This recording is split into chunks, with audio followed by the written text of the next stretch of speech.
Actually, ang Mindoro, ito lalo na sa aming area, parang melting pot ito.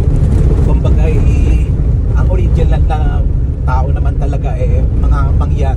Pero nung inopen ito mula sa panahon ni Magsaysay, ng dating Pangulong Marcos, yung mga lupa, di nagtakbuhan dito yung mga iba't ibang farmers ng Bulacan, Nueva Ecija, at Cavite din, nandito na rin sila, mga Batangas, Negros, Iloilo, Antique. Dala nila yung kaalaman nila, lalong-lalo na sa farming. Itong area na dinadaanan natin, La Curva po ito. Ito po ngayon ang onion capital. Tingnan mo yung mga trading, ang dami, yun, Ito mga truck, puro sibuyas. Maghahakot na sibuyas. Oo. Ngayon, talagang onion kami. Dati-dati ang nakatanim dito puro tabako. Kasi nandito yung Philip Morris, namimili. Nung nag-shutdown na yung Philip Morris, wala nang buyer. Nag-ship yung mga magsasaka. Tignan mo naman, kung ano ang kanilang magiging product. Namili. Mais or sibuyas. Syempre, high value crop ang onion. Kaya sibuyas ang pinili. May mga time na super saya ang mga magsasaka pag mataas ang halaga ng sibuyas.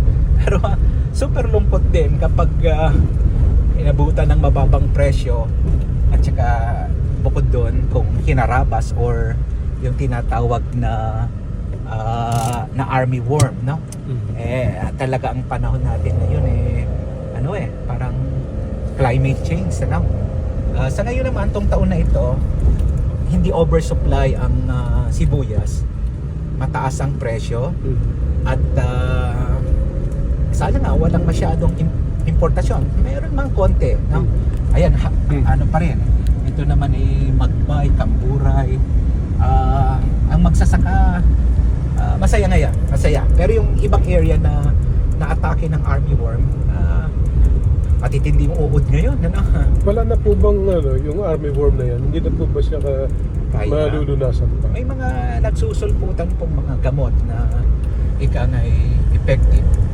Pero talagang siguro dapat laging nag-uusap ang magsasaka na ipagpahinga niya rin yung lupa. Meron ulit siyang parang katulad ng isang magsisibuyas dito. Scientist ang tawag ko sa kanya After niyang magsibuyas, magtatanim siya ng munggo.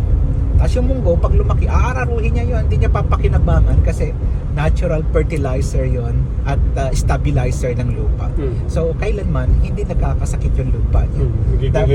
Dapat hindi rin inaabuso ang lupa. Pagpahingahin mo din para magbigay sa iyo ng magandang yield. Yung pala ang sikreto. A practice na mukhang effective. Ngayon, kulang ng tao sa pagbubunot. Kita mo, they're running against time kasi pag umulan, medyo... Sisira po ba pag medyo, medyo hindi naman. Isasalandra mo lang rin yan. Papatuyuin mo, blower mo. Yung mga processing na gano'n, importante yan para sa magsasaka. Pag na-blower, at saka ngayon, naglalagay ang gobyerno ng malalaking storage dito. Katulad nung nahingi ni Congressman Odi, 500 million. So, yun tinatayo na yung storage na yun. Cold storage. Cold storage. So, yun. Hindi lahat ng area may sibuyas. Talagang land na ito ng San Jose, Mindoro, very blessed. Kaya dami. I-stack po yan. At iyan po ang Divisoria, dadalhin sa Mindanao. Wala po kasing sibuyas yung ibang lugar. Kaya talagang blessed ito. Kaya actually, hindi natin kailangan mag-import Mindoro produce can supply the entire needs ng Pilipinas plus yung Nueva Ecija at saka Pangasinan. Sinapansin ko nga kanina pa tayo tumatakbo. Puro sibuyas ang ito nadadaanan. At mas marami pa doon.